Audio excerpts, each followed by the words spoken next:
Yan. Ako po si Brother Paul Eguia. I am a member of the preaching committee and also a associate pastor. Sige nga, itatry po natin ulit. Yan. Wala talaga.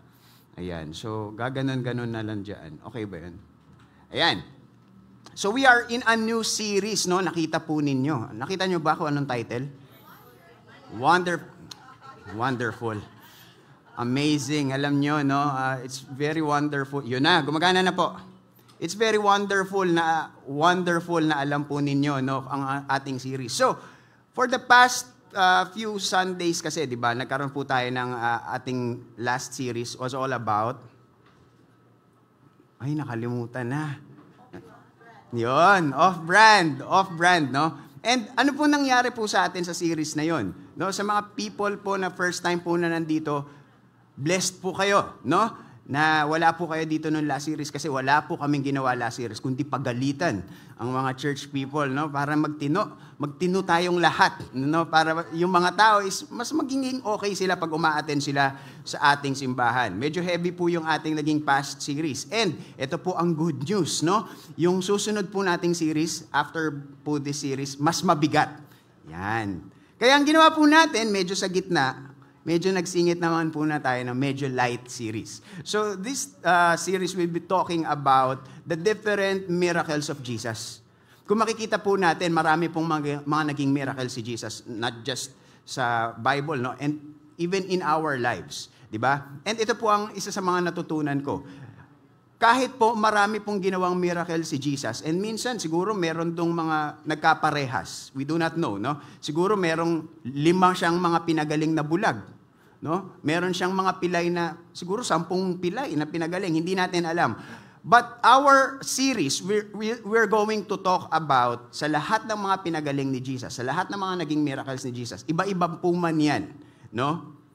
Ang kailangan natin maintindihan is meron po tayong principle na makukuha doon sa miracles ni Jesus. And for this coming weeks po, no, yun po ang magiging topic natin. Yun po ang mga magiging discussion natin. Sa lahat ng mga nagiging miracles ni Jesus na pag-uusapan natin every Sunday, ano-ano ba yung mga principles na makakuha natin so that we can apply it in our lives. Okay po ba yun? Ayan. So pakisabi sa katabi nyo, makinig ka. Ayan. O wag nyong kurutin, ha? O yan. Okay. So, no, isa po sa mga pinaka-wonderful din na nangyayari ngayon is yung nangyayari sa WinKids. Wala akong picture nung nasa WinKids ako. Kasi ano bang reason, no? CR ako. Okay. Pero ito po ay picture ko nung bata ako. This was the age siguro nung time na sa Sunday school ako. Nag-start ako mag-Sunday school. Isa po sa mga magandang nangyari po sa church natin is yung Sunday school, no? Yung anak ko po, meron po akong daughter na pagka pupunta po kami dito, ang sinasabi niya, excited siya kasi pupunta siya ng Sunday school. Wow! No? Kung magta-time travel lang po kami nung time dati, nung batch namin, di ba? Sa atin, no? Pagka, hindi ko alam, no? Sa iba, siguro, sige, ako na lang yung masama, no? Ayaw natin mag-attend ng Sunday school. Oh no! It's Sunday school. It's time to hide, no? So pagka Sunday school na, taguan na, oh, yun nga, ako lang yun eh. Ako lang yun. Oo. Pero ngayon, natutuwa ako. Kasi yung mga anak natin, sobrang enjoy sa Sunday school, di ba? Talagang they love the Lord, no? Talagang ginagano nila yung mga buhok ng isa't isa para mas maging maayos, no? Hindi, sobrang excited, natutuwa ako, no? Isa yan sa mga good things na ginagawa ni Lord for our church. Kaya po sa mga people nga na nanonood online, no? Kung isa po sa mga hesitation ninyo is, hindi kami makapag-church dito kasi nga, meron kaming mga batang inaalagaan. Maganda po makapag-attend po tayo dito at matry out natin yung ating kids church dahil makikita po natin doon, maaalagaan po na maayos yung mga bata natin doon. And nung time po nito, ito po yung mga time na sumasali po ako sa mga memory verse contest, no? Kung andito ba si Brother Jay? Ayan, si Brother Jay, no? Nandyan. Magkaklase po kami, magkalaban kami, no? Magaling kami, madami kaming alam na mga memory verse, no? Pero I don't think nanalo kami, no? Hindi kami nanalo sa dami-dami ng mga memory verse namin. Pero kami ni Brother Jay, no? Memorize namin yung Psalm 23, 1-6. Oo, kasi ano yan eh, pagkaparamihan ng memory verse, meron ka na kagad 6. Di ba? So, meron nga daw isang kwento, no, sa Sunday school na meron daw tinanong yung teacher kasi magtuturo siya about the Lord being a shepherd. Nagtanong siya sa mga estudyante niya na meron ba dito nakakaalam ng memory verse na Psalm 23? Yan, meron daw isang bata nagtaas. She was about 4 years old. Nagtaas daw siya ng kamay. Uy, natuwa yung Sunday school teacher. 4 years old, nakaka-memorize na ng Psalm 23. No? So pinapunta niya, sige nga, sabihin mo sa amin, ano ba yung Psalm 23? Paki-recite nga, sabi daw ng bata, the Lord is my shepherd, that is what I want. Okay. So, nakakatawa lang, yung mga bata, no, pagka ganun, yung sinasabi nila, matatawa tayo. No? Pero pag ako po, pastor, at magpipreach po ako, at yun yung sasabihin ko, hindi po yun nakakatuwa. No? Kasi ang kailangan po, tayo po, lalo na pag tayo ay matagal na pong Kristiyano, isa po sa mga kailangan na pinaka-importante na meron tayo is we know our Bibles. And ngayon po, no, nakakatuwa kasi iba-iba na po yung mga version ng Bible. At kung makikita nyo po sa John 1:1 Klingon, okay, kung sino po nakakanood ng Star Trek dati, gumawa po sila ng version ng John 1:1. No? Babasahin ko, dak-tak-tak-kata. Hindi ko alam, no? Pero ang point dito, nagulat ako na merong ganitong version ng Bible. No, meron ba ditong mga super Star Trek fans na marunong magsalita ng ganito? Hindi nga.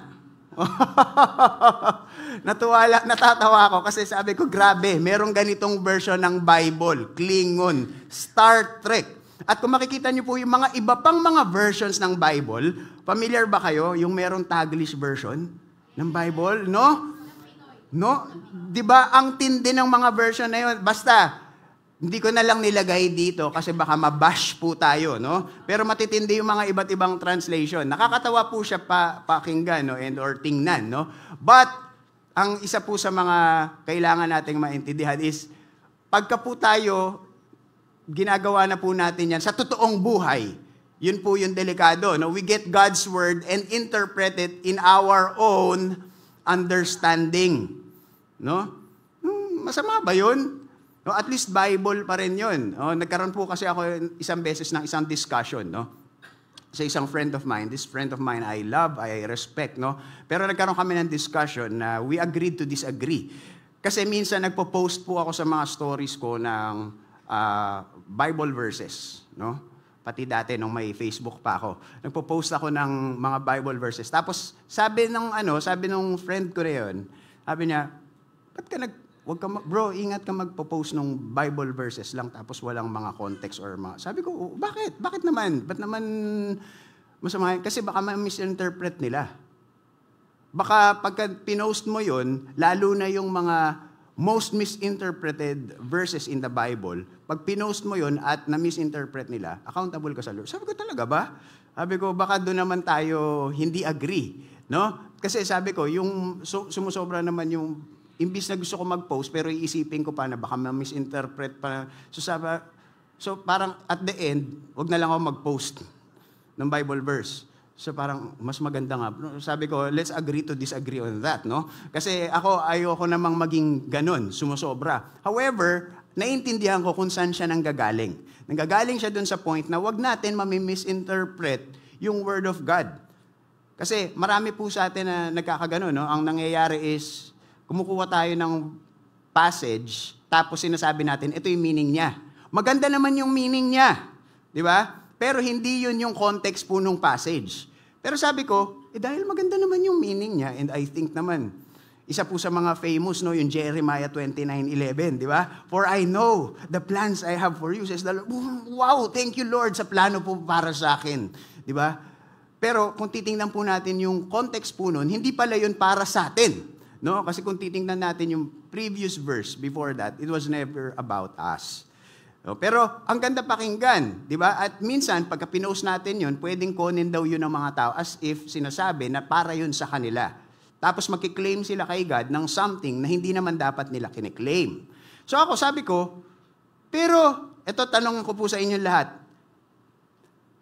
may plano ba sa atin ng Diyos? Exactly. Di ba? Gusto ba ng Diyos i-bless tayo? Yes. Di ba? So sabi ko, Tama naman yun. So sabi niya sa akin, tama nga yun. Pero ang tawag doon is good principle pero wrong context.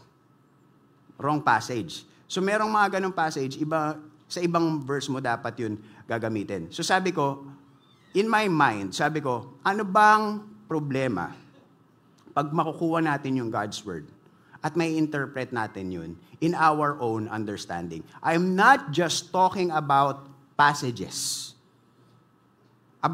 We are talking now about principles. Paano, kunyari, gusto ko mag-obey kay God, pero gusto ko siyang gawin in my own way. Meron bang problema doon? Magkakaroon po ba ng problema doon? Na parang, gusto ko mag-obey kay God. Kasi sa tingin ko, ito yung gustong gawin ni God. Kasi iyon ang sinasabi niya sa passage niya. Pero nagkamali ako ng interpretation. Magkakaroon po ba ng problema? Yes, di ba? Alam mo, natutuwa ako, no? Kasi yung church members natin ngayon, responsive na. No? Kasi dati pag nagtatanong ako, parang sabi ko, nanonood ba sila ng TV o preaching? Di ba? O yan. Pero ngayon natutuwa ako kasi interactive na tayo. Andiyan pa ba kayo? Ayan. Okay. So we will obey God's word in our own understanding. Pag yan po ang nangyayari, yan po yung, minsan parang sabi ko, ano bang masama dyan? Pagka we will obey God's word in our own understanding. Kasi po, ito po ang kailangan natin maintindihan. No? Our obedience kay God, minsan, meron tayong mga ginagawa sa buhay natin. No? Meron po ba dito gumising na isang araw pagkagising, gusto ko maging salbahing tao?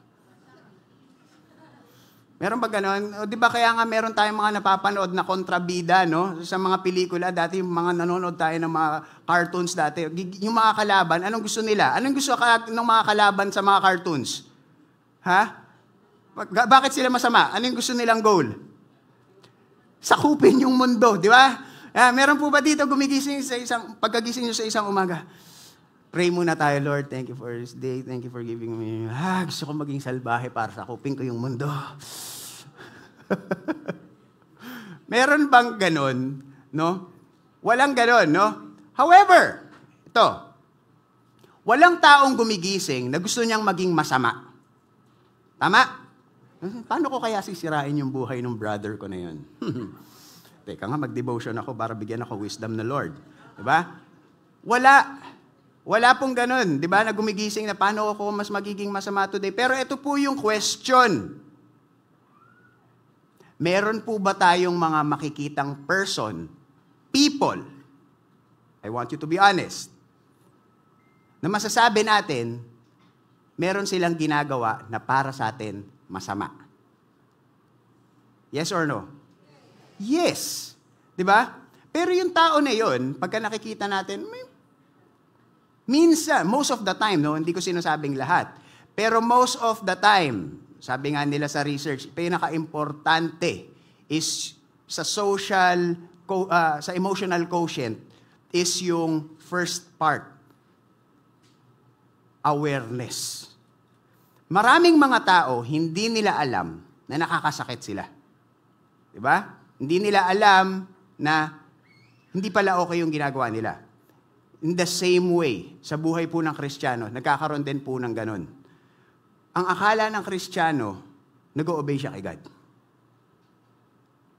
Pero para kay God, ito pala yung obedience. Pero akala natin, nag-o-obey tayo kay God. Hindi ko po alam kung meron po tayong mga nag-experience in the past na meron tayong mga ginawa. Either convictions yan, or meron tayong mga pinupush na dapat na ganito yung way sa mga tao or sa mga mini-mentor natin na akala natin okay kasi motivated naman siya ng gusto natin mag-obey kay God. However, nagkakaroon ng gap doon sa gusto nating obedience, pati doon sa obedience na required ni God. Nagkakaroon po dyan ng gap, no? Alam niyo po kung ano yung gap na yon? Yun ay knowing God. Dahil hindi natin nakikilala ang Diyos, nagkakaroon tayo ng misconception kung ano yung magpi-please sa Kanya. Tama ba? At ano pong reason kung bakit hindi natin makilala si God? Kasi yung obedience po natin kay God and knowing God, it's a continuous cycle. The more we obey the Lord, kahit gaano kahirap, kahit gaano kasakit, the more natin siyang nakikilala. Di ba? Ganun pala, Lord, naiintindihan ko na nung pinasunod mo ko. Nung una, hindi ko kaya parang hindi ko kaya. Pero Lord, nung sumunod ako, kala ko hindi ko kaya, kaya pala.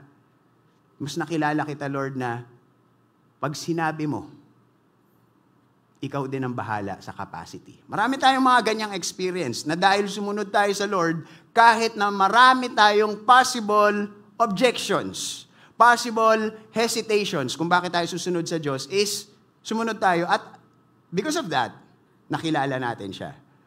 Pero what is getting in the way in our obedience kay God and knowing God? Yun ay the things we hold on to. Ayan. Diba? Sino po ba dito ang 100% of the time sumusunod kay God? Taas ang kamay. Kasi pag may nagtaas ng kamay, ibibigay ko na yung lapel sa kanya. Siya na magpipreach. No? Kasi kahit po ako, hindi ko po yun nagagawa. Baka nga po, most of the time, mas makulit pa po ako kaysa sa inyo eh. No? So, ang point dito, gusto natin makilala si God. Gusto nating sumunod kay God. Pero hindi natin yun magawa. Naiintindihan po natin yun, di ba? Tayo po mga Kristiyano, meron tayong mga bagay na alam natin na dapat natin gawin. Tama ba? Pero, tama din ba na hindi natin nagagawa lahat yon? Tama. Kasi, meron tayong mga pinanghahawakan. No? At we are going to dive on that sa ating story. No? So, ang magiging story natin, ang magiging story natin, ang first miracle na pag-uusapan natin ay yung pinagaling ni Jesus, yung lame man sa pool at Bethesda. Okay? So let us pray. Dear Heavenly Father, we want to thank you for this time that you have given us. Thank you, Lord God, for giving us new life so that we can hear from you, Lord God. May you just open our hearts. May you just open our minds. So that today, Lord God, we can encounter you once again. Thank you, Lord God, for this wonderful privilege. Be with us, and Holy Spirit, may you empower me, and you use me as your mouthpiece as I deliver your word today. Thank you, Father God, in Jesus' name. Amen. Okay, so, ang pag-uusapan po natin ay manggagaling po sa Book of John. You know what? Itong miracle po ng Pool of Bethesda, marami po tayong mga miracles, di ba, na mababasa sa iba't ibang gospel. So sa mga people na first time po nandito at hindi po kayo Bible person, meron pong 4 na gospel. And when we say gospel, ito po yung mga accounts ng iba't ibang tao na sinulat nila about the ministry of Jesus. Meron pong 4 na book sa Bible that talks about the ministry of Jesus. That is Matthew, Mark, Luke, and John. No? So, kasi, nung meron ako napanood na trivia game, ano yung 4 Gospels? Hestas, Barabas, so mali, no? Matthew, Mark, Luke, and John. Yun po yung 4 na Gospels. At yung Gospels po na yun pong 4 na books na yun, sa Bible po natin, pagka binasa po natin yung mga books na yun, it will talk about the ministry of Jesus. And sa ministry of Jesus, marami po tayong makikita doon. Mga teachings niya, parables niya, yung mga nangyari sa buhay niya, at yung mga miracles niya. Marami po sa mga Bible na mayroong mga miracles na sa 4 na Gospels lumabas.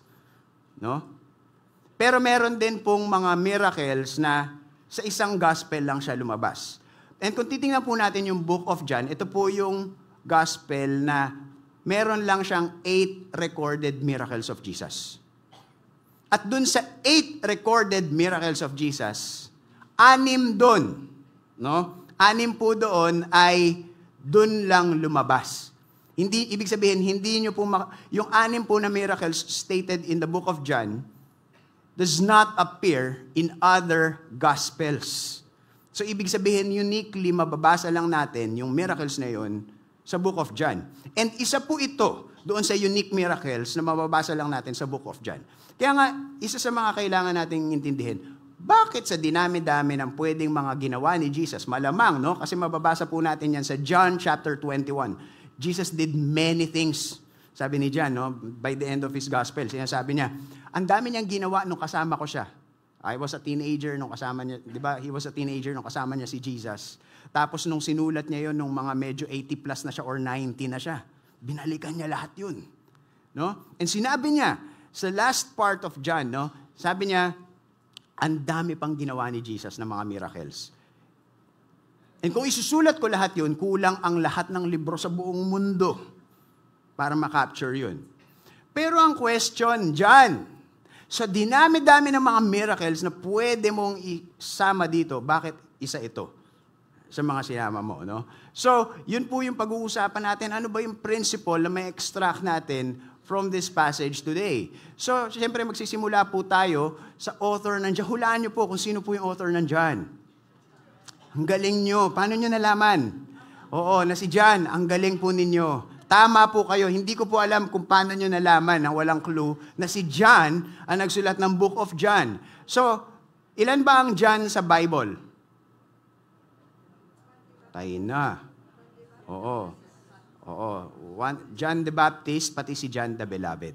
Di ba? So, ang nagsulat po ng Book of John ay si John the Beloved. No? John, the son of Zebedee, John the Beloved. Noong time na nasulat niya to, ito na 70 years na to, after the year, pag sinabi pong AD, hindi po to after death, ha? Okay, kasi baka yun po yung, it's Anno Domini, it's the year of our Lord. Yun po ang ibig sabihin ng AD.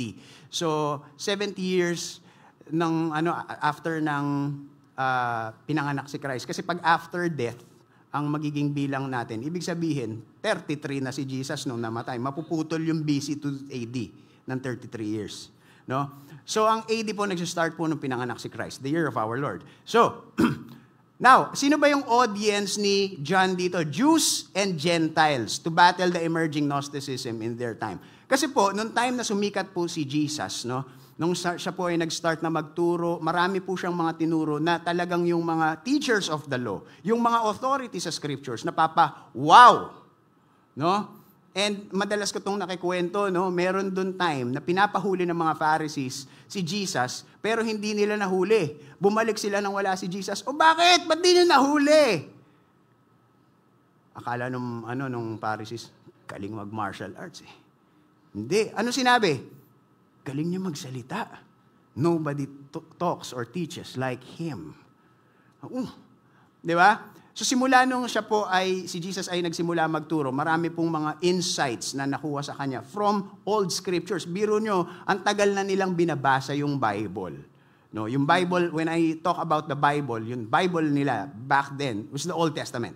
Ang tagal na nilang binabasa yun, memorize na nga nila, pero nung time na tinuro yun ni Jesus, He was bringing new life to the scriptures na parang, wow, we never saw the passages or we never saw the scriptures that way. No? At dahil doon, nagkaroon po ng emergence, no? Dahil sumisikat si Jesus. Siyempre, alam naman po natin, di ba? Pag may sumisikat, ano pong ginagawa? Ginagaya. Di ba? Pagka merong nausong sayaw sa TikTok, gagawin nating lahat, no? Pati kahit mga pastor, kailangan yun gawin, no? So, basta ganun yun, no? Pagka merong mga sumisikat, ginagaya. So, nung time na yon, dahil yung time na yun, si Jesus was very good, no? In teaching and providing new perspective. And affected din po ng culture, Hellenistic culture or yung Greek culture na they love wisdom, ayun na. It was a perfect mix. So, ang nangyari is na nagkaroon ng maraming mga tinatawag nating pilosopo. Yan, philosophers, no? Sa bahay po ba ninyo marami pong philosophers? Yes, oo. Madalas yan, no? Pagka ayoko na lang magsalita. Pero maraming philosophers sa bahay. No, ang dami nating mga nakukuhang insight. Yung anak ko is a great philosopher, no? So, marami tayong mga nakikitang ganyan. And noong time nila, dahil po marami din pong nagiging ganun, nagkakaroon po, yun po yung time na Gnosticism. Yung iba't ibang insight about knowledge na parang wow! At isa po yan sa mga kinalaban din ni Apostle Paul sa Galatians, no? Sa church in Galatia. Kaya kung makikita niyo po yung letter ni Apostle Paul, No, it's a book also in the Bible, yung Galatians. It was a letter by the Apostle Paul to the church in Galatia. Medyo galit yung tono niya because he was battling the same things John the Beloved was battling, yung Gnosticism. And noong time na yan, kailangan ipatunayan ni John na etong mga sinasabi ko, etong mga teachings na about Jesus, na mga sinasabi natin at mga sinulat ko, hindi lang to about wisdom or anything, no?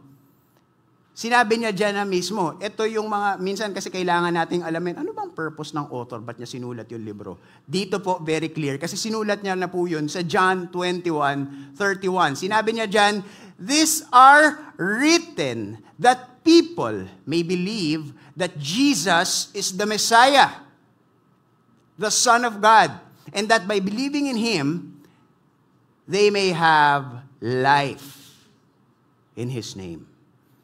Clear, no? O ba't mo ba sinulat yung gospel mo? Para malaman nyo na si Jesus yung hinahantay natin. At pag naniwala tayo sa Kanya, or we will put yung lordship sa Kanya, at i-obey natin siya sa pamamagitan ng pagkakakilala natin sa Kanya at mag-o-obey tayo sa Kanya, the way na preferred niya, we will have life.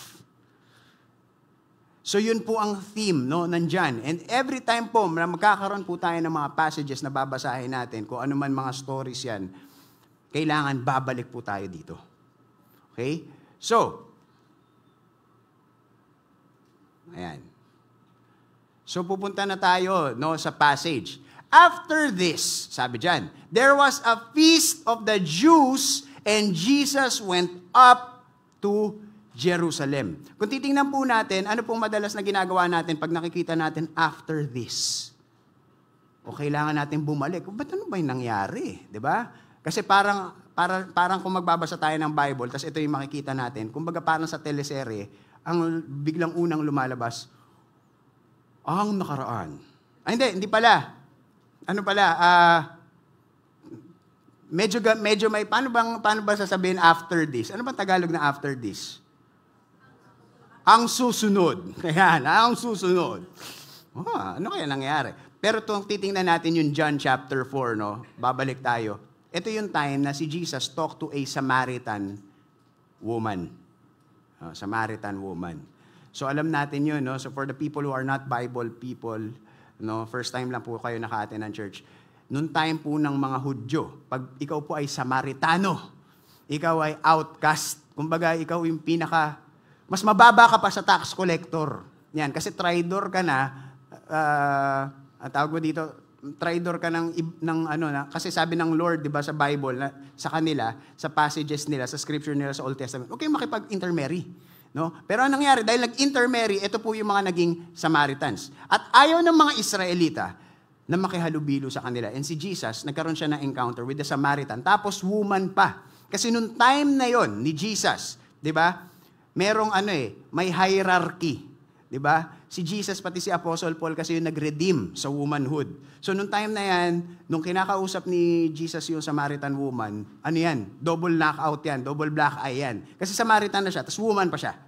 No? So, yun yung nangyari. Pero kung titingnan po natin yung passages at yung gap nung John 4 to John 5, actually, medyo mahaba na po yan. Hindi po siya right after.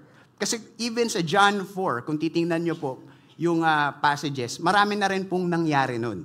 No? So, nung sinasabi pong after this, he was saying na after a time, no?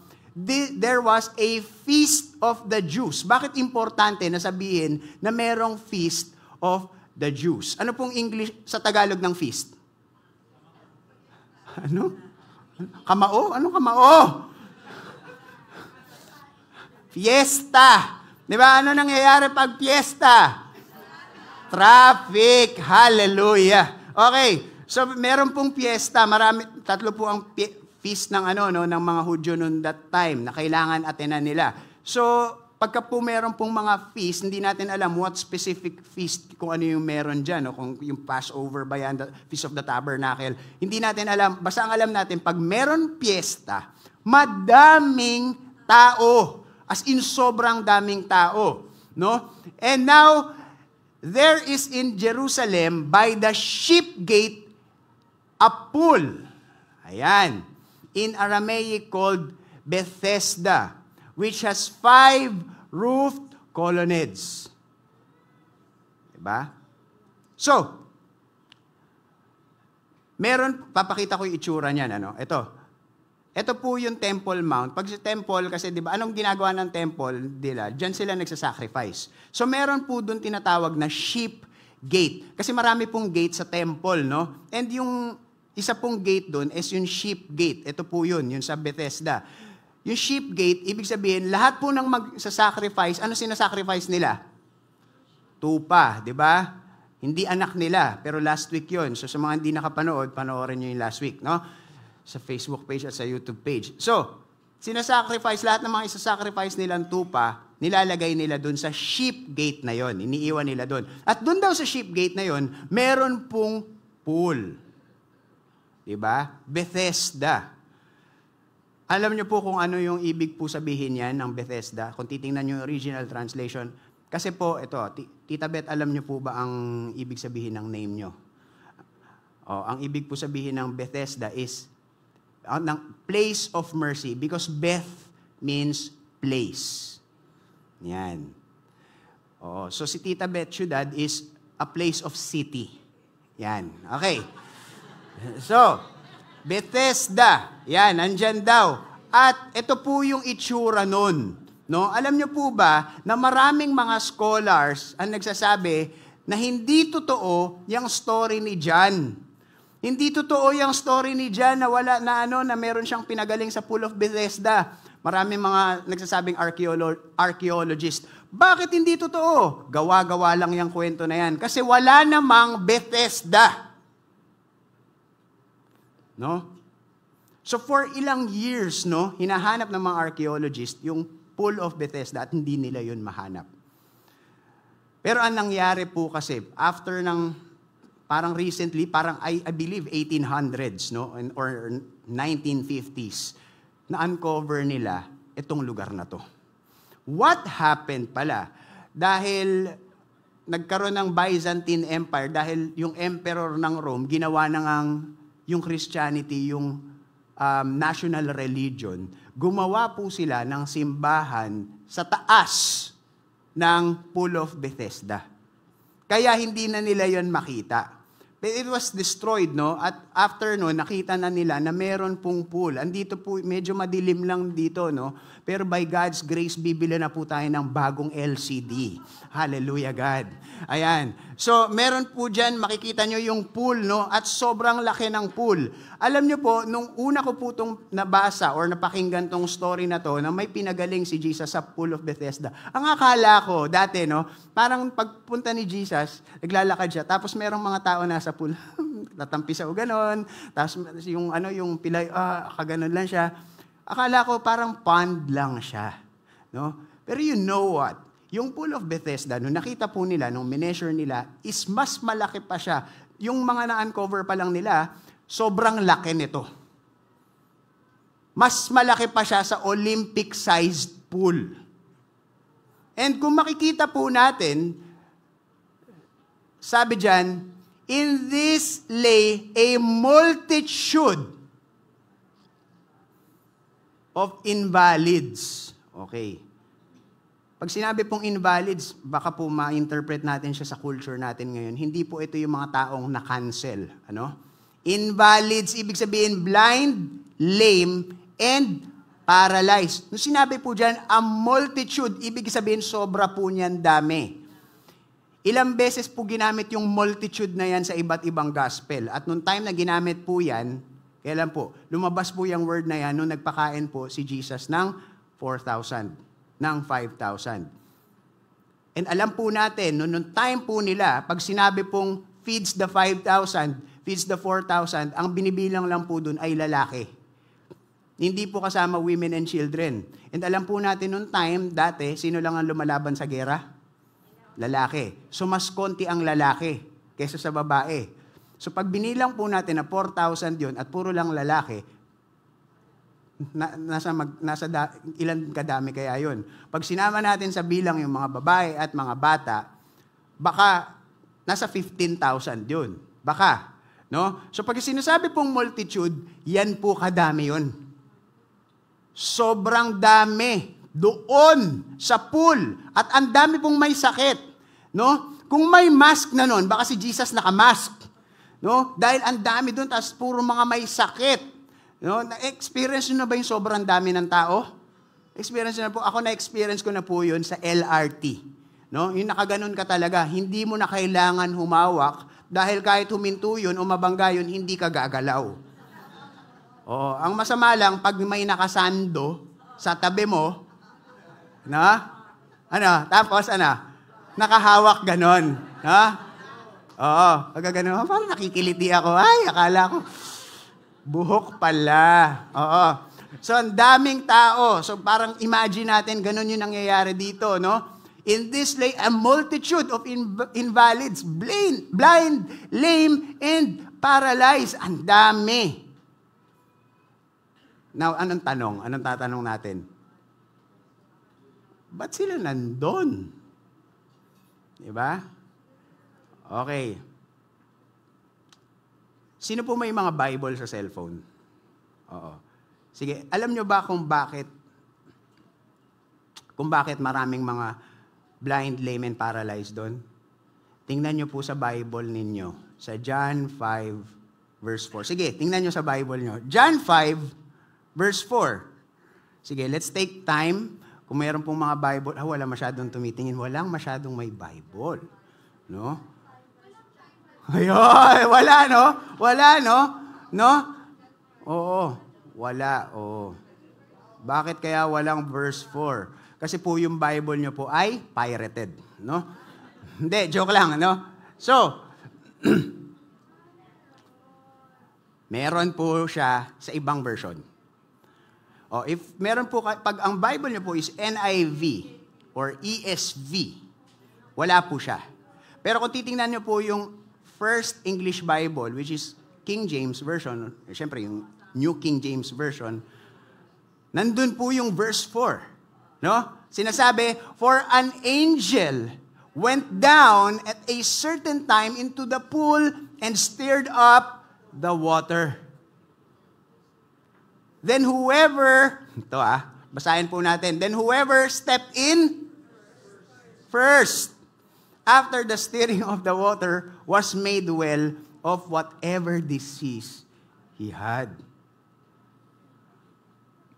Imagine nyo, no? Okay. Minsan kasi pagka babasahin lang natin yan, tas hindi natin ini-explain kung ano yung itsura niyan sa realidad. No? Hindi natin makikita. Alam nyo po ba, yung naging basis nila, no? Marami nagsasabi pong Bible scholar na ang naging basis nila kung bakit sinabi nila na merong angel na bumaba doon. No? Kasi, doon po sa Pool of Bethesda, meron pong nakakonekta doon na mga spring of water.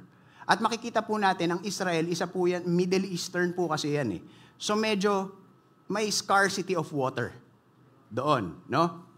Meron pong nakakonekta doon sa Pool of Bethesda na spring na minsan, pagka nagpapump ng tubig yung spring doon, hindi naman lagi, pero minsan, pag magpapump yun, nagkakaroon ng bubbles. At pag nagbabubbles yun, siguro, hindi natin alam, no? The Bible doesn't say. Pero meron sigurong pumuntang tao doon, nung nagbubbles yun, tapos gumaling siya. At because of that, nagkaroon na po ng urban legend. No? Kasi mahilig po ang mga Israelites sa mga ganyan, yung mga miracles and wonders. No? So sabi nila, every time na pagka may bababang anghel, at siguro yun yung sign nila, biglang tutulog siya. Biglang uunahan silang ganon. No? Tapos ang dami, di ba? Tapos, biro mo, split second lang, nakapunta na ako, shucks, 0.1 lang yung difference. Wala, hindi ka gagaling. Imagine nyo, na gano'n nila kilala ang Diyos. Na ang Diyos, sasabihin, sige, pagtripan ko kaya itong mga pilay na to. Sasabihin yung mga anghel, gusto nyo, boboring na kayo, kaka-worship. Nababoring na ka, tara, panoorin natin. Punta ka doon, pabulain mo. O magkano ka? Gaganon siguro si God, no? So parang, akala mo, ganun yung picture nila ng Diyos. No? Na parang, kung papalagay ng anghel dyan, kung sino mauna, siyang gagaling. Wow! No? And they believe that. Ito yung mga Jewish people po ito, mga nagbabasa po ito ng Old Testament. At yun ang pagkakakilala nila sa Diyos. Nagagawaan Diyos na ganun. Napaka-cruel naman nun. Di ba? Sa tingin nyo, kayo po, sa mga nakakilala sa Diyos, pag meron po nagsabi, no, alam mo, kaya ako nandito kasi will ng Lord na gumaling ako. Paano? Ba't nandito ka? Kasi dati may anghel dyan. Paunahan kami. Ang will ni Lord, mauna ako dun para gumaling ako. Mapagaling ako ng Diyos sa sakit ko. Tagal na ng rayuma ko No? So, ang will ni Lord, magstay ako dito hanggang sa makita ko, tapos bibigyan niya ako ng strength para mauna ako. So nakikita niyo po, sa tingin niyo ba gusto ng Diyos yung healing? Yes. 'Di ba? Siyempre, 'di ba? Gusto naman ng Diyos, maganda 'yon, something good, no? Pero dahil naniniwala nga yung mga tao na ganun gagawin ni Lord yung way. Because nga merong gap, no? Alam ko gusto kong pagalingin ng Diyos, pero alam ko ito yung way niya. At doon po nakakaroon ng gap. No? Na ito yung naging picture nila kung paano papagalingin ng Diyos yung mga tao. Kaya sila nandun sa dami po nila. Now, question, bakit wala po itong verse 4 sa mga Bibles po ninyo? Kasi marami pong mga manuscripts, no, na meron po nitong verse 4. Pero po yung mga earliest manuscripts, wala po ito. So ang ginawa po ng mga maraming versions ng Bible as hindi nila ito in-include. No? Now, bakit hindi na lang i-omit yung verse 4? Kasi ang naging basis po ng mga English translations ay yung King James Version. Dahil yung King James, in-include po nila ito. Okay? So yan, para po kunyari, meron kayong gustong sharean. Hanapin nyo nga yung verse na to. Pag nakita mo, bibilin kita ng Starbucks.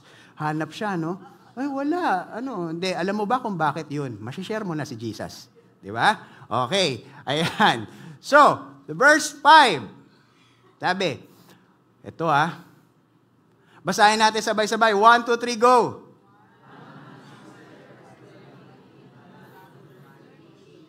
Wow! One man was there who had been an invalid for 38 years. Wow! Ang tagal niya nang naghihintay doon. No? Although hindi ko alam kung gaano katagal yung 38 kasi 25 pa lang ako. No? Sa mga hindi natawa, thank you. Kasi akala niyo totoo. Ang tagal na nun 38 years ka na doon naghihintay. Imagine, no? Siguro. Kasi nga, pila ito layman to, pila ito. Imagine nyo, 38 years. Ano iniisip niya? Na bubula yung tubig pag lahat tulog? Diba? Tapos parang, bumula. Uy, talo na naman ako. Every year na lang, shucks, talo na naman ako. For 38 years. Wow! Alam nyo kung gaano katagal yung 38 years? Ganito pa po yung bus nun. 38 years ago. No, yung mga millennial, yung mga Gen Z, ano yan? Sino po nakaabot ng bus na to? Be honest. Naabutan ko rin po yan. The Love Bus. Yan. It's not a love boat, it's a love bus. There you go. Okay, so, 38 years ago, gano'n na po katagal, no? At yung mga commercial pa nung time na yan, ay eto pa, yun pa, no? Yan pa, no? Yan yung Milo. Ayan si Richard Gutierrez, pati si Raymond Gutierrez. Yung Nestle twin. Sino yung uminom niyan? Oh, kakambal mo sa paglaki. Wow! What a branding! Lupet! Di ba? So, yan pa yung mga commercial noon. Imagine nyo, no? 38 years siya nandun. Tapos, grabe, gano'n nakatagal siya naghihintay. Hindi ko alam, no, nung pagkatapos ba nun, kung ano na nangyari dahil sa sobrang tagal. So, sabi dyan sa verse 6, when Jesus saw him lying there and knew that he had already been there a long time. Hindi ko alam kung paano nalaman ni Jesus na 38 years na siya nandun. It could be the Spirit of the Lord, no? Because of the discernment na meron siya. It could be nasabi, no? When Jesus saw him lying there and knew that he had already been there a long time, he said to him, basahin natin together. 1, 2, 3. Alam niyo po, kung meron na pong social media noon, no? Baka na-cancel na si Jesus. Balita sa YouTube. Jesus, tinanong yung pilay ng 38 years. Gusto mo bang gumaling? Offensive. Canceled. Parang, di ba ngayon, medyo mabilis na kasi ma-offend yung generation ngayon eh. Di ba? Baka ma-offend sila na, hello? Di ba? Para sabi ni Jesus, di ba, alam niya na 38 years nang ganon. Gusto mo bang gumaling? Hello? Ano sa tingin mo? May labas pa nun. Hindi, pero you know what? Itong question na to is very valid. This is a valid question for an invalid. Bakit? Kasi, a lot of us, di ba? Marami pong mga Kristiyano, i-exempt mo po na natin yung mga hindi pa nag-make ng decision to follow the Lord. Marami po sa atin, mga Christians, ay meron ding sickness. And when I say sickness, it could be a struggle, it could be an attitude na hinaharbor natin, it could be unforgiveness, it could be frustrations na ayaw nating i-let go. And marami akong mga nakakausap ng mga tao na nandun sila sa state nila of depression, tapos tinatanong ko, ano ba yung nagtitrigger ng depression? Yung way ko of thinking, ano yung mga iniisip ko? Sabi ko, bakit ka pumupunta sa ganyang mga isip? Hindi ko kayang makaalis dun eh. Meron namang mga tao na gusto nila na iniisip yun. You know what, to be honest, no? Ako po, nagkakaroon din po ako ng mga episodes na parang gusto kong pangalagaan yung mga hurts ko. Di ba? And minsan, pag ako po, pupunta po ako dito sa situation at meron po akong mga hurts, meron po akong mga frustrations, meron po akong mga galit, inis, unforgiveness sa puso ko, at dadating si Jesus at sasabihin niya sa akin, gusto mo bang gumaling dyan?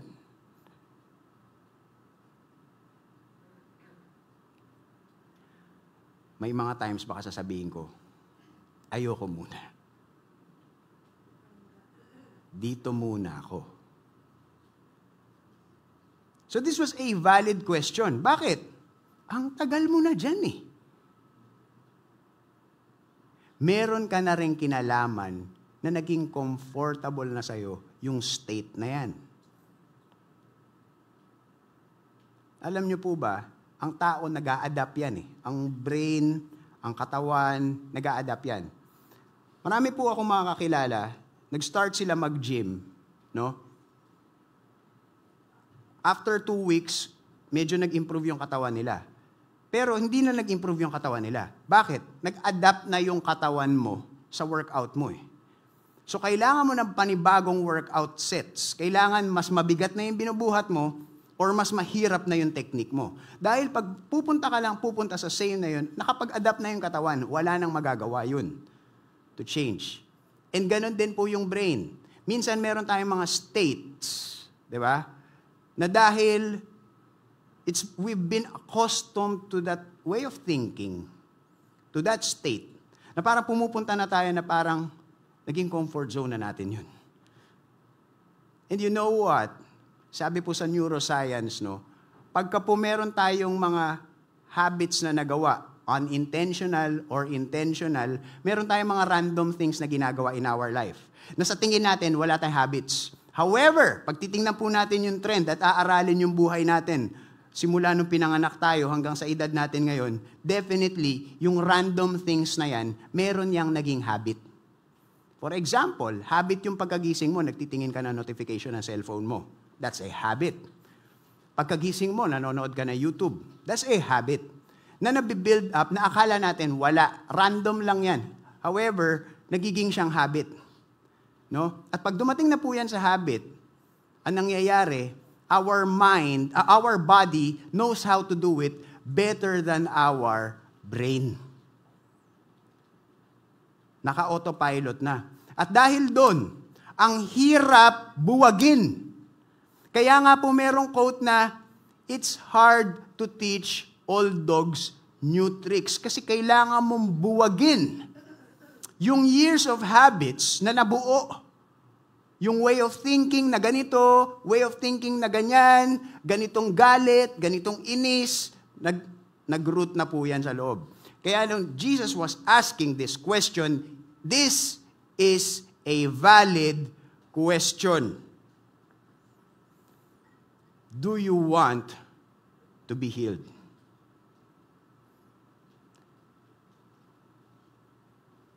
Kung titingnan natin, ano kaya yung magandang sagot dyan sa tanong na yan? Kung kayo, kunyari gusto talagang gumaling, ano dapat ang sagot dyan sa tanong na yan? Yes. Diba? No? Ang problema is, merong mga bagay that is getting in the way. Magugulat po kayo sa kung ano yung sasagot. Isasagot po nung invalid man. Sabi niya, basahin natin verse 7. 1, 2, 3, go!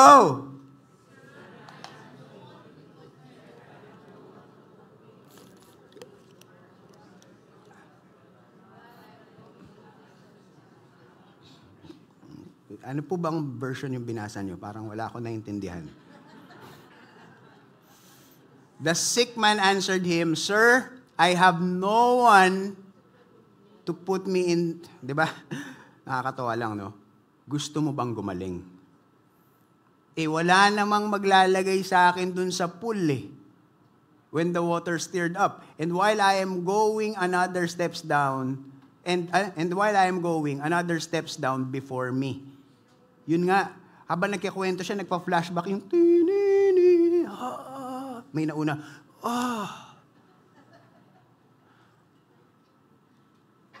Ang ganda ng sagot no?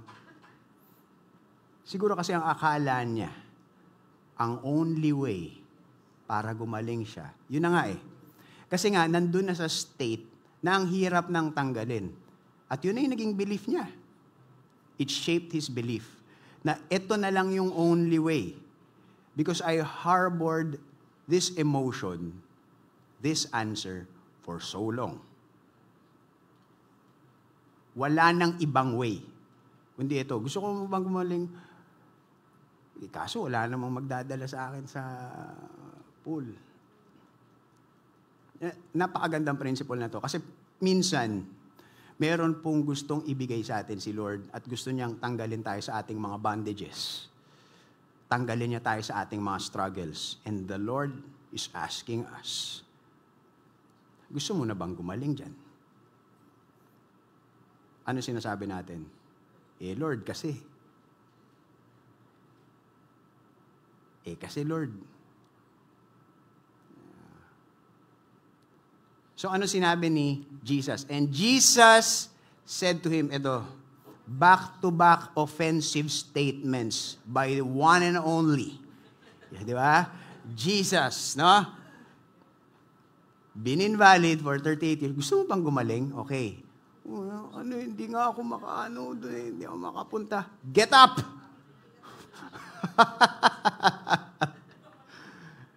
Sabi siguro mga tao, baliw. Pinagsasabi nitong get up. No? Diba? Parang back-to-back offensive statements, no? Pero wag po natin yun gawing excuse, no? Gusto ko maging offensive sa brother and sister ko kasi si Jesus was very offensive. I want to be like Christ. No? Hindi po ganon, no? So, natatawa ako dito eh. Pilay, for 38 years, di makalakad, no? Tapos biglang, get up. Parang no? Parang, hindi ko alam kung paano sinabi ni Jesus, no? Pero sa picture sa utak ko, parang, tumayo ka, tayo. Take up your bed and walk. Parang ganun yung naiisip ko. Hindi naman siguro ganun, no? Kasi pwede naman, sige na, tayo ka na. Hindi natin alam, no? Pero kung ako si Jesus, ganun, shh, tumayo ka. Okay. Take up your bed and walk. And at once, the man was healed. And he took up his bed and walked. Now that day was the Sabbath. Ayan. Ang dami nating i-unpack dito sa verse na to. Tingnan nyo. Di ba pagka nakakakuha pa tayo ng end, ano po yan? Ibig sabihin, connective po yan, di ba? So, ilan po yung end sa verse 9? Ilan? 3. Okay. 3, no? Meron pong iba't ibang pagkakagamit dyan. Okay, yung first end, sequence po ba yan o additive? Sequence. Kasi nung sinabi ni Jesus,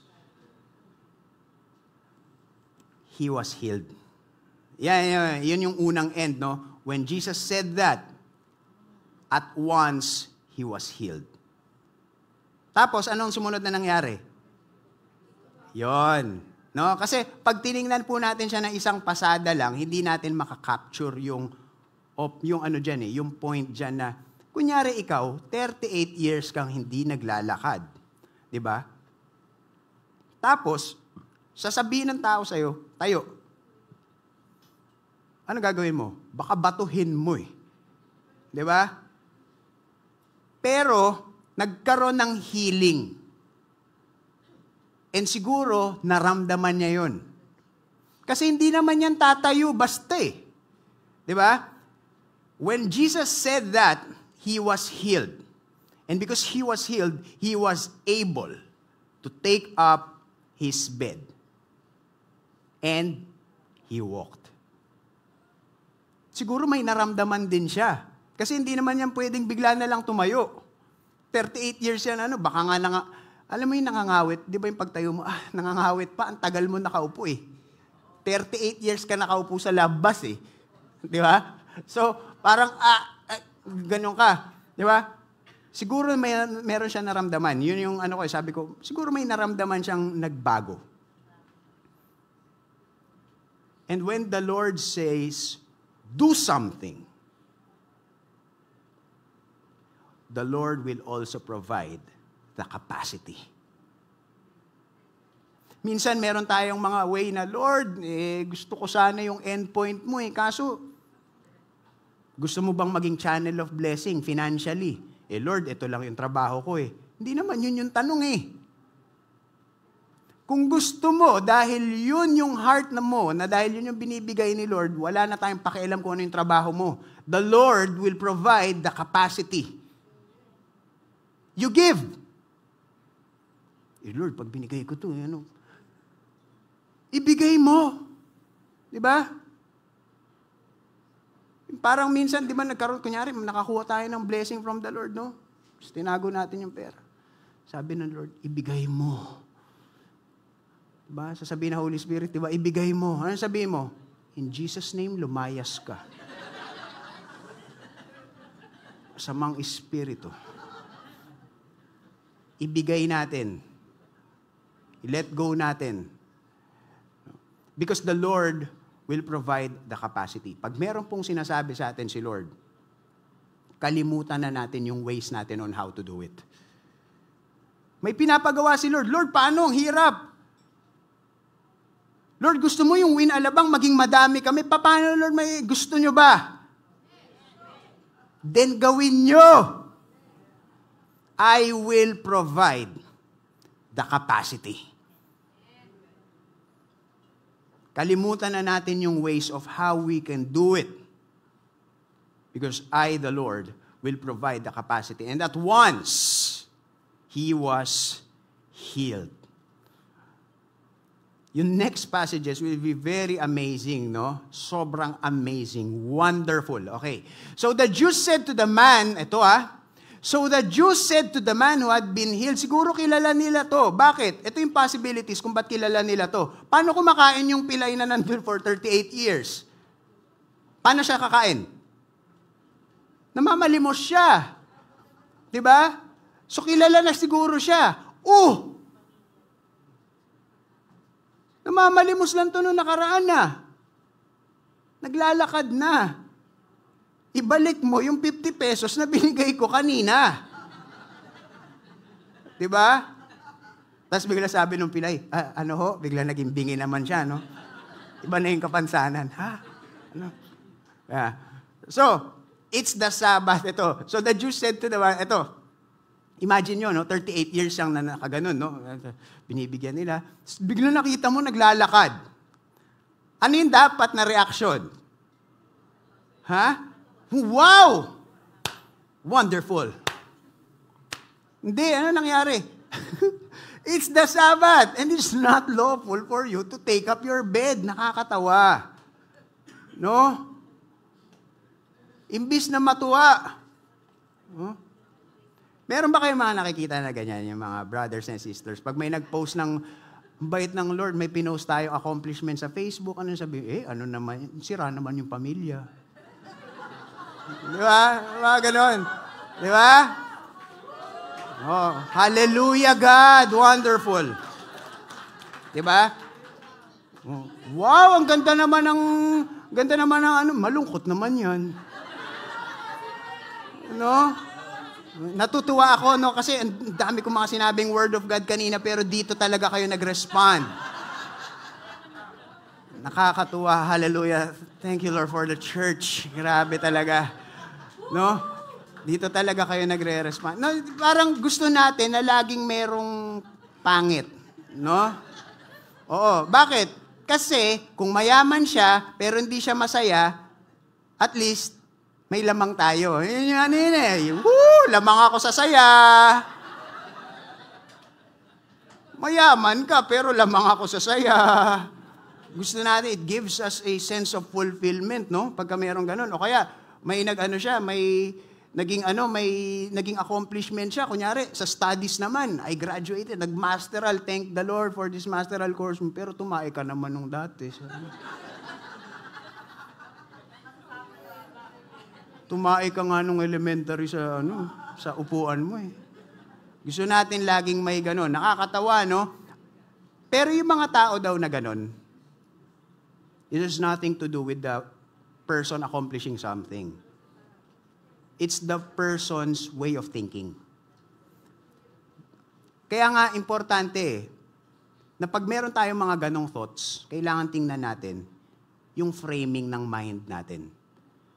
At pagka tumagal tayo dun sa framing of mind natin, umabot tayo ng mga 38 years. Ang hirap ng umalis dun. Kahit sinasabi na ni Lord, kaya kitang pagalingin. Dahil yun yung gusto nating way of thinking eh. Yun yung framing natin ng mind. You know what? Isa po sa mga na-inspire akong interviews is napanood ko yung interview ni Gary Valenciano, no, kay OG Diaz. O kaya ako pinanood kasi OG Diaz and Gary V. Wow, what a combo. Pinanood ko. Ang ganda grabe yung mind framing ni Gary Valenciano. No, after ng lahat ng mga nangyayari sa kanya, parang nagtithank you siya kay God sa mga parang wow. No? Heart bypass siya. Tapos the next month nagkaroon siya ng cancer sa kidney. Tapos, bukod doon, meron siyang diabetes. Tapos parang sinasabi niya, I thank the Lord kasi buhay pa ako. Grabe yung framing ng mind. Tayo, hindi lang tayo nakakain. Na-late lang yung preaching. Tagal kasi nung preacher eh. Hindi tuloy yung nakakain ng lunch on time. Wala tuloy parking. Grabe na tayo magalit. No, Lord, kasalanan mo to eh. Sinisi na si Lord, no? Grabe, no? Di ba? Ang ganda ng conference, pero walang bidet, no? Laging may pangit na masasabi, no? You know what? Ito, pagka napapansin nyo po na lagi kayong may pangit na sasabi, isa po pwedeng exercise na pwede natin gawin is tumingin tayo sa salamin. Tapos sabihin, anong nasasabi mo? Yan. Okay. Training yun, no? Okay. It is the Sabbath. Ito po ang nangyari, no? Kung titingnan po natin, sa 10 Commandments, kung babalik po tayo sa Exodus 3, meron pong kinumand si Lord. Honor the Lord on your Sabbath day. At sinabi na, honor the Lord, huwag kang magtrabaho. You know what? Ang point po ni Lord, kung bakit po niya ayaw magtrabaho ang Israelites that time, ito po ang kailangan natin maintindihan eh, that the purpose of the law is greater than the law itself. Dahil pagka nawala na tayo sa purpose ng law at nagiging technical na lang tayo lahat, ang pangit din nun. Maraming mga ganyan, di ba? Politics lang. O bawal pala na ganito. O yung asawa ko. Legalism din yun eh. Yung pagka nandun ka sa other side ng sumusobra naman sa technical. Na nawawala na yung purpose kung ba't ba siya ginawa in the first place. Kasi kung hindi naman mako-compromise yun, di ba, may mga times na meron siyang opportunity for grace. So, ito, nung time na kinuman ni God sa Exodus 3 yun, ang context nun is yung mga Israelites ay isang kayod, isang tuka sila. Nagwo-work sila sa Egypt para magkaroon sila ng sahod, no, or pera, pangkain, sa a day's work. For every day, parang pag nagtrabaho ako ngayon, meron akong sweldo. At pag di ako nagtrabaho, wala akong kakainin. Yun yung context nila kasi slaves sila eh. The Lord was telling them na gusto kong i-trust nyo ko. Doon nag-start si God ng mag-trust sila sa provision ni Lord at sa timing ni Lord eh. Kasi after that, dadating na yung sa mana. Ito yung nagpapadala si Lord na ano. Sabi ni Lord, wag niyong problemahin yung bukas. Makikita natin yan to be echoed in Matthew 6, di ba? Huwag niyong problemahin yung bukas. Tomorrow will worry for itself. Kung ano yung binibigay ko sa inyo ngayon, di ba? Mag-focus kayo doon. And the Lord was telling them that I will give you 7 days of provision for 6 days of work. Ang point po nun is i-trust nyo ko as your provider. At huwag maging basis ng pag-improve nyo sa life, huwag maging basis ng pagyaman ninyo or ng dependence ninyo is hindi sa dependence nyo sa work nyo, kundi sa akin. Para mag-work kayo with joy. Hindi tayo nag-work dahil wala na naman tayong kakainin, napapanik na ako, kasi nakadepende tayo sa sarili nating kakayanan. Ang point ni Lord dito is dependence on His provision. Pero ang gagaling ng mga religious leaders, no? Because they don't know the Lord's ways. Gumawa sila ng, paano ba tayo mas magiging banal? Okay, sige, parang masyado namang sumobra. Ako, I believe in metrics, no? I believe in measures. Alam po ng mga leaders yan. Sa mga MC meeting, nagdi-discuss tayo na paano natin ma-measure. I believe it's true. Importante naman po yan. Pero minsan, pag sumusobra naman, di ba? Oh, you shall honor the Lord on your Sabbath day. Bawal mag-work. Okay, what do you mean by work? Okay, tara, let's meeting. Paano ba yung work? So, okay, pag work is pagka minubot ng isang bagay na to, from here to here, that's work. Oh, okay.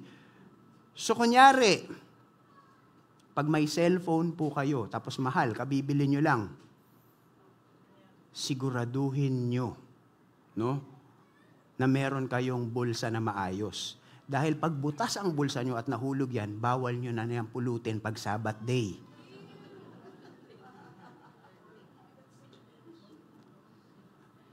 What God intended for a day of rest, Dahil ang tatalino ng mga religious leaders, naging burdensome. Na-defeat yung purpose ng Sabbath. Diba? Dadalhin ko, ay, nga pala, Sabbath day nga pala. Shucks, ano? Namumroblema pa. Diba? Dahil gusto masyadong maging banal on their own terms. They think, okay, we may think as church people that we are serving the Lord. Pero pagka ginagawa natin yun sa sarili nating paraan at based doon sa sarili nating compliance, based sa sarili nating perspective, okay naman yun. Gusto ko i-honor the Lord. Gusto kong sundin siya and I wanted to do His way para matuwa siya. Oo, okay yun. Pero bukod doon, hindi kasi pwedeng, Lord, ano bang gusto mong gawin? Okay, sige. Oo, may sinasabi pa, hindi, okay na. Sige. Hindi kasi pwedeng ganun. Part yung meron siyang pinapagawa, pero part din po yung kung paano yun gagawin because ang gusto ni Lord, parang ang father and son, father and daughter. Merong communication. It's a daily dependence sa Kanya, Lord. Pagkagising natin, Lord, anong gagawin ko ngayon? What's your program? Alam ko na yung long-term plan mo for me. Ito yung gusto mong pagawa sa akin, pero paano ko gagawin a step closer doon sa gusto mong pagawa sa akin today? So dahil ang gagaling nila, no, imbis na matuwa sila at mag-thank you kay God, we praise the Lord. Nakakalakad ka na. Praise the Lord. No? Ang nangyari, ba't mo pinapick up yan? Yang mat mo, Sabbath day, lumalabag ka sa batas. No? Kaya ayaw ng mga tao maging Kristiyano dahil sa mga ganitong attitude. But he answered them, the man who healed me, that man said to me, take up your bed and walk. Ang nakakatawa, nakipagkwentuhan pa siya, no? Imbis na, hindi ka ba natutuwa? Na magaling na ako? Hindi, sinabi niya, hindi, sabi lang din naman sa akin Diba? So they asked him, who is that man, no? Parang, yun na nga yung next opportunity mo na para sabihin na, hindi, you know what, hindi naman, ang sinabi lang naman sa akin kasi nung tao, take up your mat and walk Hey guys, ako nga pala yung pilay ng 38 years. Ako yun. Nung sinabi niya yun, pwede ngang, okay. Ngayon, gusto pang hanapin. Sino ba yun? Sino ba nagsabi nun? Diba? Now, the man who had been healed did not know who it was. For Jesus had withdrawn as there was a crowd in the place. Malamang, hindi niya kilala si Jesus. Kasi, hindi naman siya nakakasama dun sa mga ibang mga adventure ni Jesus kasi nandun nga lang siya. Diba? Siguro it was the first time na ma-encounter niya si Jesus, kaya hindi niya talaga kilala. Now, the man who had been healed did not know that it was Jesus, tapos ang dami na ring tao. Diba?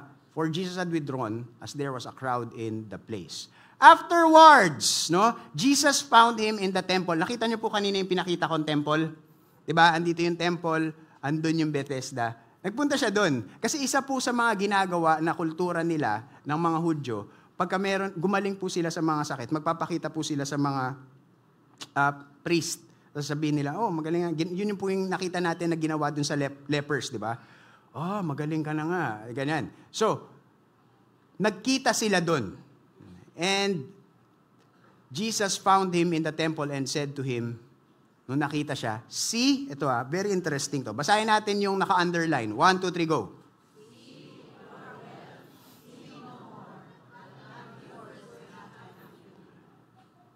Sabi dyan, see, you are well, sin no more. That nothing worse may happen to you. This was the third offensive 38 years kang pilay, meron pang mas worse. No? Magaling, parang ganito, no? Parang, di ba, 38 years siyang di nakakalakad, nakalakad na siya, parang, sarap, ito pala yung feeling ng nakakalakad, kaya ko to, di ba? Ang sarap na ng feeling niya. Tapos sabi ni Jesus, sin no more or something worse. Pasira eh. Di ba? Sin no more, that nothing worse may happen to you. Pero what is the point here? Ano po yung point dito? Tatanungin ko po kayo, meron bang something worse than being invalid for 38 years? Meron ba? Yes. Diba? It's being invalid for eternity.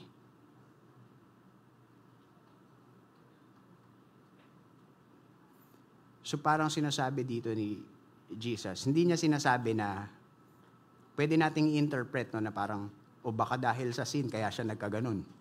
Possibly. Pero ang point dito is, pag magko-continue ka sa life of sin, ang mangyayari is, yung 38 years mo, maiksi yan. Parang kurap lang yan in comparison sa eternity na wala si Jesus. So sinasabi niya, sin no more. Now, what happened next? The man went away and told the Jews that it was Jesus who healed him. No? Siguro sobrang thankful niya, no? Pag tayo kasi na meron tumutulong sa atin at meron nagawa talaga si Jesus na maganda sa buhay natin, malamang sa malamang ikikwento talaga natin yun. Diba?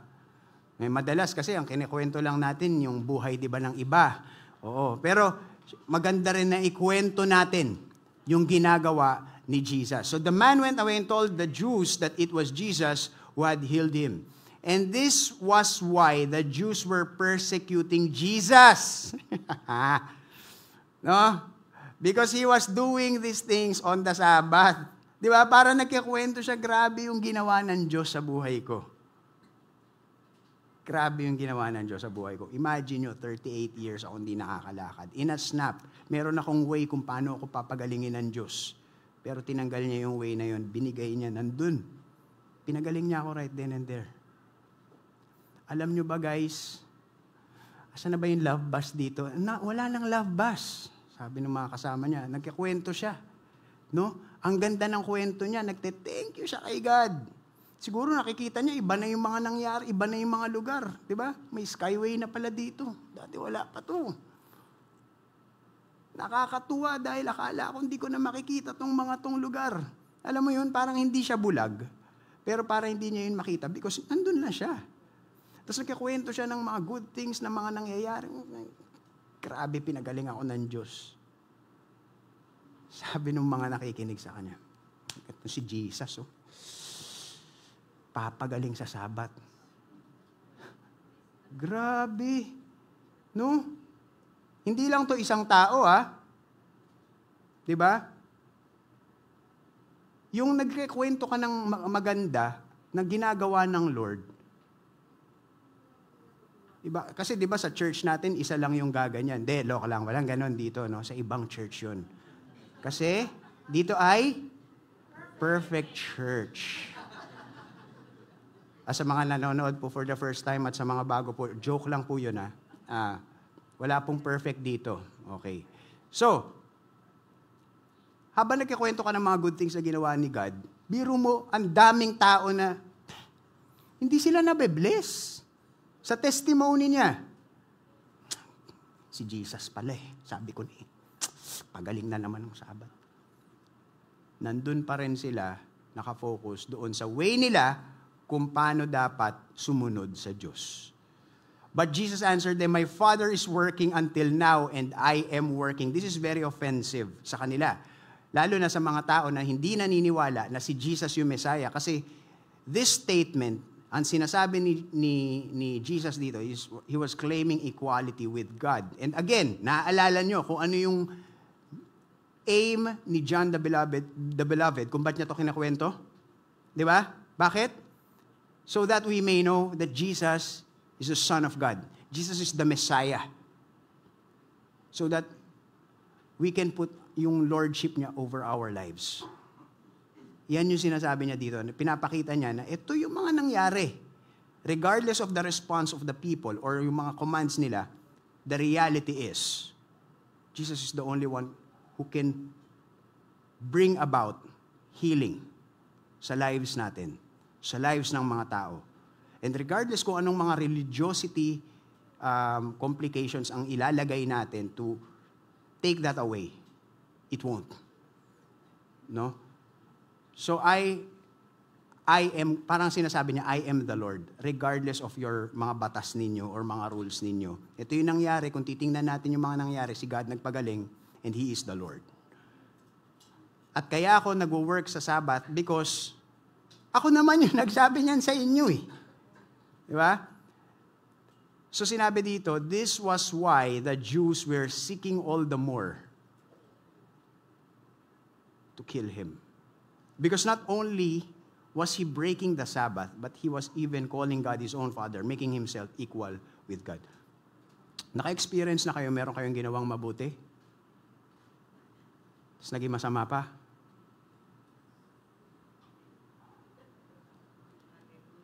Pag ganun, huwag nyo nang problemahin yun. Kasi yung pangit na nakita doon sa magandang ginawa, pangit ang mata. Pangit ang isip. Huwag tayo mag-focus doon. Kung may pinapagawa sa atin si Lord, gawin lang natin. Diba? Now, what is the point of all this? Ano ba yung challenge dito? Ano yung mga nakikita natin? Ang ganda ng mga nangyari, di ba? Kung titingnan natin yung buong storya, makikita natin yung ways ni God at yung ways ng man. Yung man, gusto niyang gumaling, ang akala niyang way ni God is paunahan. Iba yung way ni God. Diba? Si God may ginawang maganda doon sa buhay ng isang tao. Ang dapat na naging response natin is, hinanap natin si Jesus at nagpasalamat sila sa Kanya. Hindi yun yung nangyari. This is a passage that will give us the gap, no? Ng ways of man, pati ng ways of God. Ito ang question.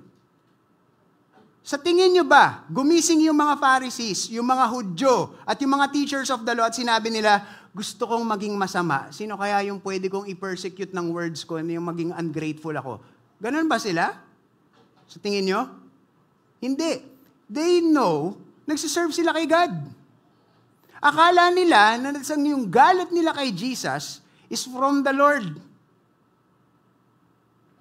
Sabi ni Philip Yancey, isa sa mga authors ng book na, isa sa mga magagandang books na nabasa ko, yung The Jesus I Never Knew.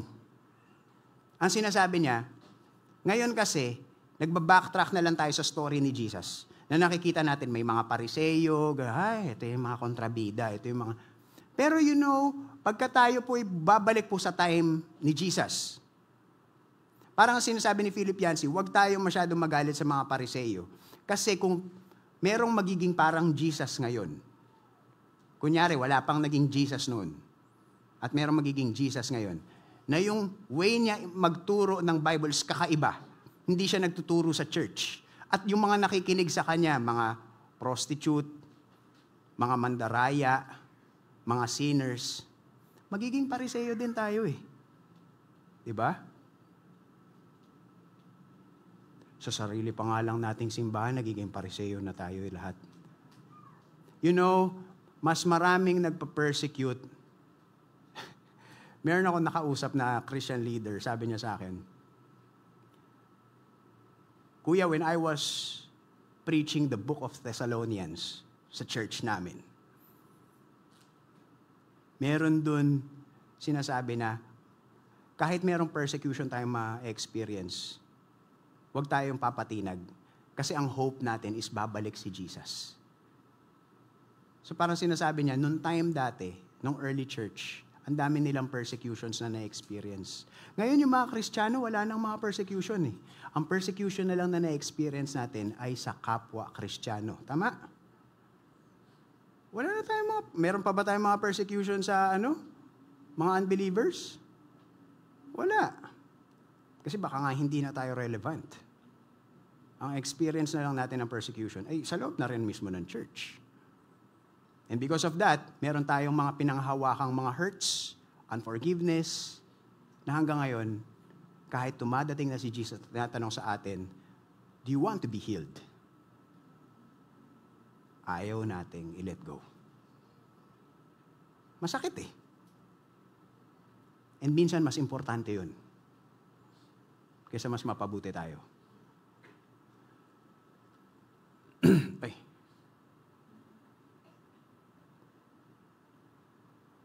Yesterday,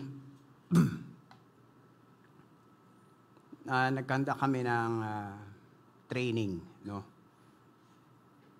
Normally, pagka nagkakanda ako ng mga training, tapos magpipreach pa ako ngayon, sabi ng mga kasama ko, magpipreach ka ba bukas Na-prepare mo na yung preaching mo kasi nagturo nga ako, ibang training to, whole day training to, no? So, ang hirap din i-prepare ng mga materials na yan kasi kailangan lahat ng mga sasabihin mo dyan, meron kang multiple resources, as in research talaga. Mahirap mag-prepare ng mga talks eh. Isa sa mga nakakapagod yan na gawin. So, may mga kasama nga ako, magpipreach ka pa bukas. Na-prepare mo na ba yung preaching mo? Sabi ko, hindi. Maghuhula na lang ako kung ano sasabihin ko bukas. Sabi ko, hindi, joke lang.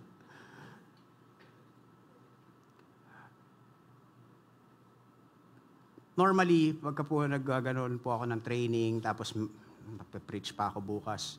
To be honest, minsan, hindi maganda yung feeling ko na parang, saserve ako sa Lord. Meron akong trabaho, tapos magsaserve pa ako sa Lord. Nakakapagod na. Lord, nakikita mo ba yung hirap ko? Minsan, nagiging ganon. And madalas, nagkakaroon ako ng prayer. To be honest, I talked to my wife about it. Normally, dati, anong nangyayari sa akin? Pagka sobrang napapagod na ako, ang sinasabi ko, Lord, kunin mo na ako. Kasi okay na ako eh. Kumbaga, nakita ko naman na yung mga anak ko. Nakita ko yung church nag-grow. Habang bata pa si Eunice, baka makahanap siyang na mas pogi sa akin. Although, good luck kasi mahirap, no? Sabi ko, kunin mo na ako, okay na ako. Gusto na kita makasama. Yesterday was different, no? Kahit pagod ako, nakapag-share ako ng testimony ko sa talk. Lahat ng mga nandun ay corporate people, na-share ko si Jesus. Dati kasi, nakikita ko yung mga influential people, tapos nakita ko, Manny Pacquiao can command a stage full of people willing to listen about Jesus. Naiinggit ako doon eh. Sabi ko, gusto ko rin pumunta doon sa magnitude ng influence na kaya kong gawin na magpapapunta ka ng mga unchurched people, makikinig sila sa'yo, then you will tell them about Jesus. Sabi ko, Lord, gusto ko mag-build sa influence ko. Gusto ko mag-build sa excellence ko. Bakit? Para mas madaling makwento kita. Napakaganda ng heart, di ba? Pero what I realized, it's my own way. It's not the Lord's way. Nung kinakwento ko ba yun, Lord, gusto ko magpakagaling sa craft ko, gusto ko maging excellent, gusto ko ayusin yung physique ko, gusto ko maayos yung forma ko, gusto ko maging magaling ako, gusto ko mag-excel ako sa lahat ng mga gagawin ko, so that magkaroon ako ng enough influence, enough platform, so that when I share your beauty to people, yung resistance mas mababa. Napakaganda eh. Yun yung motive ko. Pero sa tingin nyo ba, habang kinakwento ko yun, si Jesus nakaganon sa akin? Wow, Paul, thank you Kung wala ka, shucks, I really needed you. Kung wala ka, naku, paano na lang yung pangalan ko? Kahapon, nung umuwi ako, it was a different prayer.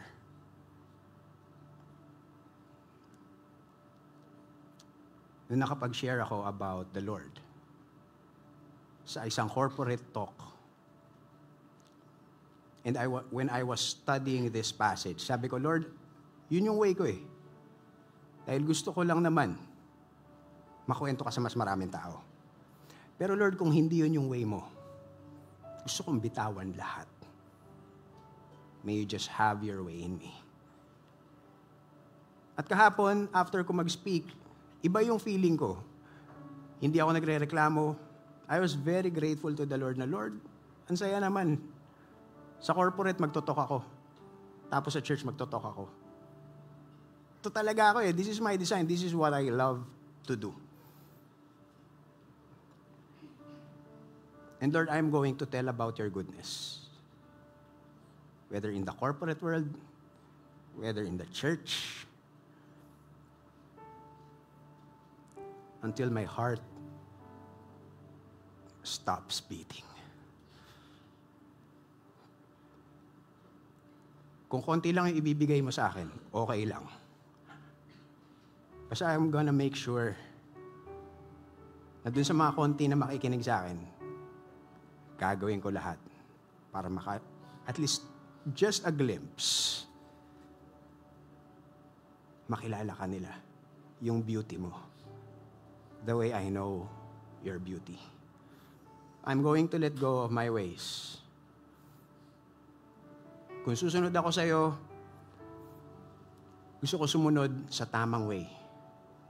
And Lord, I want yung knowledge of you be the driving point kung paano ako mag-o-obey sa'yo. Madali kasi makita yung vision eh. Ganda naman yan, Lord. Pero minsan, mas madali na gawin natin yung way natin eh. Bakit? Kasi meron dun part of ourselves na gusto natin magkaroon ng significance. Okay naman yun. Wala namang masama dun. Ang problema lang, if it will get in the way ng pinapagawa ni Lord, yung ways niya ang maapektuhan. So sabi ko, Lord, moving forward, let my knowing drive my obeying. I make it a point. Continuation po to nung preaching ko last week. Sabi ko kay Eunice, nung nag-preach ako last week, my preaching last week was a different preaching. 12 years na po ako nagpipreach. But that was the first time, yung preaching ko last week, that was the first time na habang ako nagpipreach, kinakausap ako ni Lord. That was the first time na nagpipreach ako at ini-encounter ako ni Lord. At simula nun sabi ko, Lord, bago ako magkaroon ng mga self-help books, mga mentoring, mga coaching, mga certification na ganyan, Lord, gusto ko, una kong gagawin, kilalanin kita through your word. Wala na akong ibang kailangan intindihin. Paano yung workout ko sunod? O kailangan nagbabasa ako. Kailangan ang sunod kong gagawin. O kailangan sa home school ni Cassie. Sabi ni Lord sa akin, just do one thing. Yun tayo. Ako bahala sa lahat. Kung susunod ka, okay yan. Mahal mo ng Diyos, meron kang gustong gawin for Him. Pero sana ang maging driving point kung paano tayo mag-o-obey kay God is dahil kilala natin siya intimately. So brothers and sisters, let us not spend or waste yung first morning, yung first hours of our waking up sa Facebook notifications. Sa pag-scroll lang mapapanood sa Netflix or sa YouTube. Let us have that first moments of our day to encounter Jesus. Because that will dictate the momentum of the things we should do. At pag nagawa natin yan, in the long run, makikita natin that our inclinations will follow. At makakasunod tayo doon sa way na gustong obedience ni God for our lives. So let us pray. Dear Heavenly Father, we want to thank you.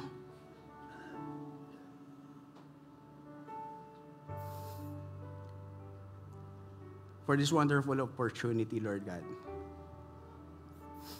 Thank you, Lord God, kasi kahit na hindi ako worthy, madalas ako bumabagsak, madalas ako nagkakasala.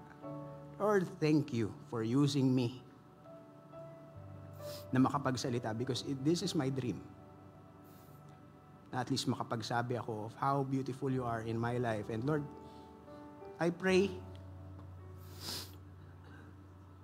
na makita ng church na to yung beauty mo by seeking you the first hours of our days, of our life, na ibibigay mo every morning. Seek ka namin. Lord, it's not gonna be easy. Nakakatamad yun. Pero Lord, we want to dedicate that first few moments, kahit one chapter, one verse lang, we want to dedicate our first fruit, the first fruit of our time to you.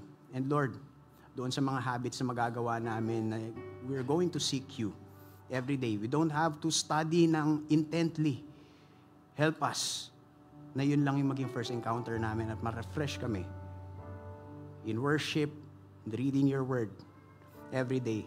Lord, help us na magawa namin yun, sustain us so that our will be in line sa will mo. Lord, kung susunod na lang din kami sa'yo, gusto naming sumunod sa way mo. So Father, may you lead Win Alabang to your heart. Mas makilala ka namin more than sa pagkakakilala namin sa'yo. Because we know, Lord God, that knowing you is the greatest thing na pwede namin magawa dito. Thank you, Lord God, for this wonderful opportunity. Thank you, Lord God, for your love. In Jesus' name we pray. Amen.